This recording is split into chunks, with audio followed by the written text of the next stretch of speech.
షర్మిలారెడ్డి శిరస్సు వంచి చేతులు జోడించి మనస్ఫూర్తిగా నమస్కరించుకుంటాం.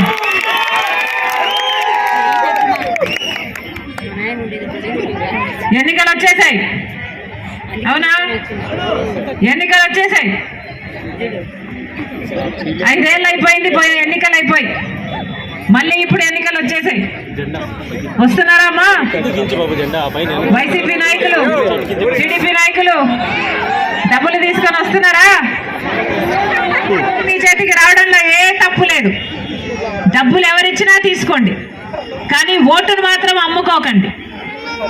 డబ్బు మీదే కాబట్టి మీరు తీసుకోండి, కానీ ఓటు వేసేటప్పుడు మాత్రం మీ ఆలోచన అయి ఉండాలి. మీ మనస్సాక్షి ఎవరికి చెప్తే వాళ్లకు ఓటేయండి.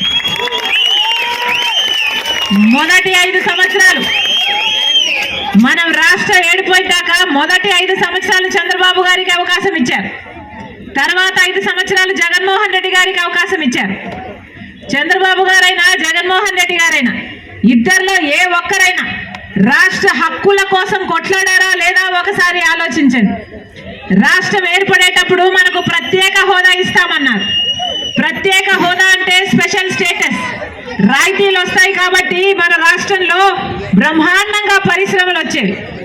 10 ఏళ్ళు అయిపోయింది, పట్టుమని 10 కొత్త పరిశ్రమలు కూడా రాలేదు. 10 ఏళ్ళు అయిపోయింది. ప్రత్యేక హోదా కోసం 5 సంవత్సరాలు చంద్రబాబు గారు, 5 సంవత్సరాలు జగన్మోహన్ రెడ్డి గారు అధికారంలో ఉన్నప్పుడు ఏ ఒక్కరూ ఒక్క నిజమైన ఉద్యమము కూడా చేయలేదు. ప్రత్యేక హోదా వస్తే ప్రతి నియోజకవర్గంలో ఒక 100 కొత్త పరిశ్రమలు వస్తాయి. అయినా కూడా ఏ ఒక్క నాయకుడు పట్టించుకోలేదు. 100 పరిశ్రమలు వస్తే ఎంత అభివృద్ధి జరుగుతుంది, మన బిడ్డలకు ఎన్ని ఉద్యోగాలు వస్తాయి, ఎంత ముందుకు పోతుంది మన రాష్ట్రం. అయినా ప్రత్యేక హోదా గురించి అటు చంద్రబాబు గారు పట్టించుకోలేదు, ఇటు జగన్మోహన్ రెడ్డి గారు పట్టించుకోలేదు.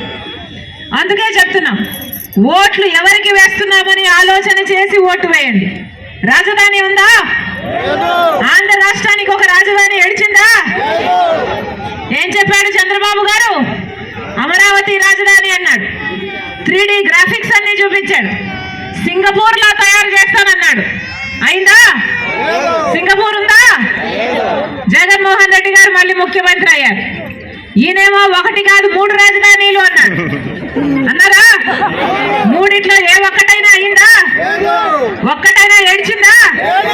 మనకి ఈరోజు రాజధానియే లేకుండా పోయింది. పక్కన బెంగళూరు ఉంది, హైదరాబాద్ ఉంది, చెన్నై ఉంది, అందరికీ అన్నీ ఉన్నాయి. మనకేముంది? చేతిలో చిప్పు ఉంది. మనకేముంది? గుండు సున్నా మిగిలింది. అందుకే ఎవరికి ఓటేస్తున్నామో ఆలోచన చేసి ఓటు వేయండి. ఓటు అనేది మీ చేతిలో ఉన్న ఆయుధం. 5 సంవత్సరాలకు ఒక్కసారి మాత్రమే వచ్చే ఆయుధం. ఓటు అనేది మీ జీవితాలను మార్చే ఆయుధం. ఓటు అన్నది మీ భవిష్యత్తే కాదు, మీ బిడ్డల భవిష్యత్తును కూడా ప్రభావితం చేసే ఆయుధం.